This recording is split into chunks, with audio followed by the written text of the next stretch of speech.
Hi there, and welcome back for another lesson in APUS history. I'm your APUSH Lady Boss. Thanks for joining me. You can go ahead and click down in the description to grab some guided notes to help you as you follow along with this video. So we're tackling topic 4.2, really the first content lesson here in period 4. We're going to be discussing the rise of political parties and the era of Jefferson. So as always, we want to remain focused on the learning objective, and that is to explain the causes and effects of policy debates in the early republic. So there's three main things that we're going to be discussing. Letter A here of the key concept talks about how national political parties developed and debated several issues. B is about the growth of the Supreme Court during this time. And then topic A here of 4.3 is about the Louisiana Purchase and the westward expansion that ensued after this purchase. So we're going to give a little historical context, talk about the political division that was occurring when Jefferson took office. We're going to talk about the primacy of the judiciary and the Louisiana Purchase. So historical context first. If you remember, the election of 1800 was pretty bitter. We have Adams and Jefferson going head to head here.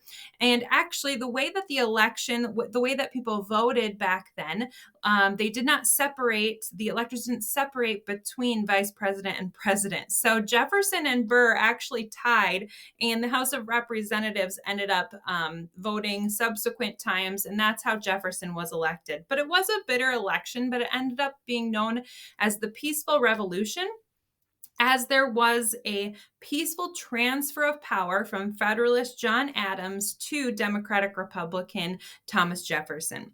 He calls for unity in his first inaugural address. Here's a little excerpt. He says, "But every difference of opinion is not a difference of principle. We have called by different names brethren of the same principle. We are all Republicans. We are all Federalists. If there be among us any who would wish to dissolve this union or to change its Republican form, let them stand undisturbed as monuments of the safety which error of opinion may be tolerated, where reason is left free to combat it." So he's really emphasizing that it is okay that we have differences of opinions. We're all Americans. We all want the same thing, the best for the country. So we'll come back to this idea in a second, but I wanted to emphasize his calls for unity at the end of his election. So demographically, we're seeing huge growth in the nation during this time. From 1800 to 1810, the nation grows by 2 million people. About 20% of the nation is enslaved African Americans, and children are the largest group of people. And so children under 16. And so what we see happening is that the majority of the growth of the nation is due to rising birth rates. There is migration as well, but the rising birth rates is going to be the main reason. We see strong regional identities. People are very tied to their nation, as you can see, or to their region, which you can see in the election, that our rural areas are more likely to vote Democratic Republican, whereas our urban areas are more likely to vote Federalist. We have new states, Vermont, Kentucky, Tennessee, and Ohio. So the nation is growing. Okay, so Jefferson emphasizes unity. However, when he comes into office, we see something different. He does attempt to win the trust of Federalists by maintaining Hamilton's financial plan with the National Bank and the repayment of debts. And he also carried on the neutrality policies that Washington and Adams had employed with foreign affairs. However, he does adhere to the Democratic Republican ideas of a limited government. So he really is trying to reduce the size and scope of the government. And so he is going to eliminate certain jobs. He ends the Alien and Sedition Acts. He supports campaigns to impeach Federalist judges. And so he's really trying to create a system where the states have more of the power and the citizens don't interact with the federal government very often. They aren't seeing taxes that they have to pay as frequently as they did under the Federalist president. but we still see partisan politics having a major issue. So here's a little review. If you remember, during Washington's presidency is when we see these political parties coming around. And so the Federalists were led by Hamilton and Adams. Technically, George Washington was not part of a specific political party, but most see that his policies were more similar to Federalist ideas. And the main thing you want to remember about Federalists is that they believed in a strong federal government and a loose interpretation of the Constitution. And so they wanted to increase power for the federal government, and that led to things like Hamilton's financial program. And the Federalists were most often supported by urban, educated, wealthy people, whereas our Democratic Republicans are going to be more similar to the anti-Federalists during the ratification debates. They fear a strong central government. So these are more of our farmers, our rural dwellers, skilled workers. And so they are really emphasizing states' rights and strictly interpreting the Constitution. If the Constitution doesn't give that power to the federal government, then the federal government cannot do it. For example, the National Bank. So these parties are going to become further entrenched in this period. However, as we move through the period, the Federalists will actually go away. So pay attention to the political debates that occurred during this period. So our next topic is related to the primacy of the judiciary. In the first years of the nation, we see that the legislative branch maintains a high level of power, and the executive branch does as well. But the judiciary branch hasn't had any major cases really up to this point when Jefferson takes office. So John Marshall is the Supreme Court Justice when Jefferson takes office. Interestingly enough, he is related to Thomas Jefferson, but he is a strong Federalist. He believes in the Supremacy Clause, which states that the federal government takes precedence over state laws. And so he wants to, or he views cases with this lens of prioritizing the role of the federal government over the states. So there's a few court cases during his 34 years as Chief Justice that really illustrate this idea of the Supremacy Clause. So Marbury versus Madison, we are going to go in a little more depth on in the next slide, and that's all about the principle of judicial review. Fletcher v. Peck is the first time that the Supreme Court actually invalidates a state law. McCulloch v. Maryland deals with a state taxing a national bank, the National Bank, and the Marshall ruled that states don't have the power to do this, emphasizing again the role of the federal government. Gibbons v. Ogden is the case that dealt with interstate commerce. There was an issue with monopolies here, and it was between states. And in this court case, Marshall held that Congress is in charge of regulating interstate commerce, not the states.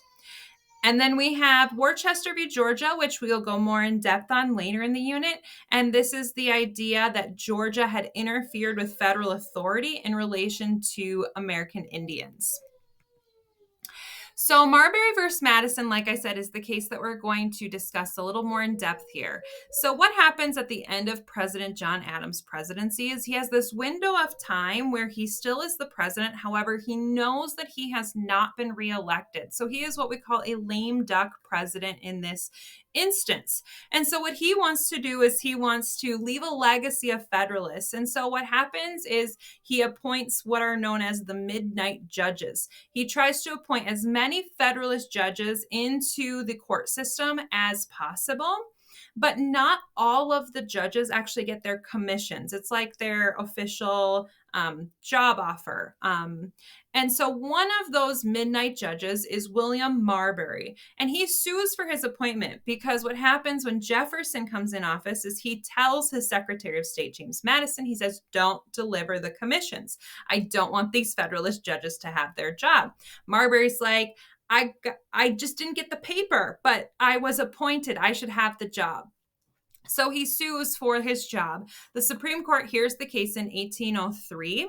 And there's a few aspects to the decision. First of all, Marshall ruled that Marbury did have the right to the commission. So Jefferson did not have the right to prevent him from having the job. However, he took it a step further and said the Judiciary Act, the one that had created the position in the first place, was unconstitutional. So because it was unconstitutional, Marbury would not receive his commission.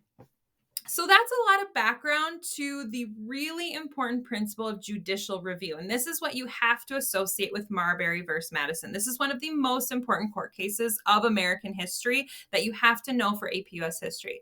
So judicial review is the power to decide whether an act of Congress or the president is constitutional. And so this elevates the Supreme Court to a level that is equal to our other branches. It increases the ability of checks and balances to make sure that the Supreme Court can check on and balance the other branches, the legislative and executive. So really important for you to remember this case in this lesson. All right, a last topic that we want to address today is the Louisiana Purchase. So a little background here. Louisiana, the territory, was claimed by Spain after the Revolutionary War. So in 1783, the land near the Mississippi River switched from French control to Spanish control, and that did include the port of New Orleans. But in 1800, the French secretly forced Spain to return the territory. And so France returns back to ownership, claiming ownership over this territory. And in 1802, they revoked aspects of Pinckney's Treaty, if you remember from last unit. And so it makes it much more difficult for Americans in the West to use the Port of New Orleans and the Mississippi River for commerce.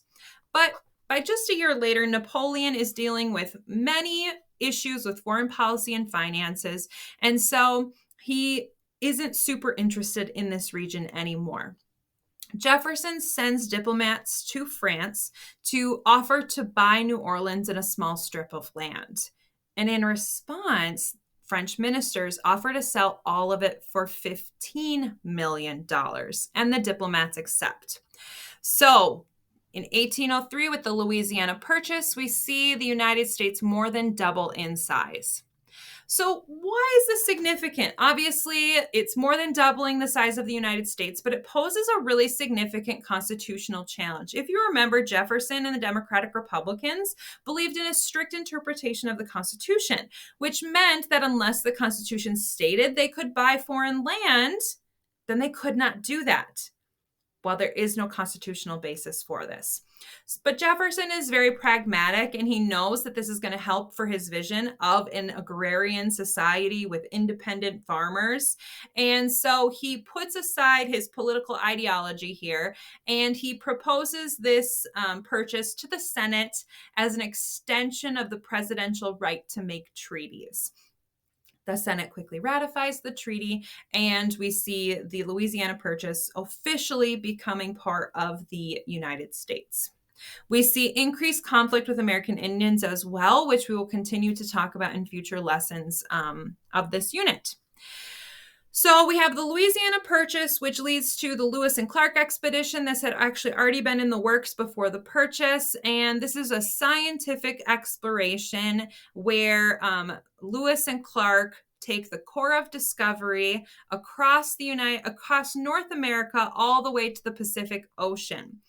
This is where Sacagawea becomes famous because she guides and translates for the core of discovery, an essential member of this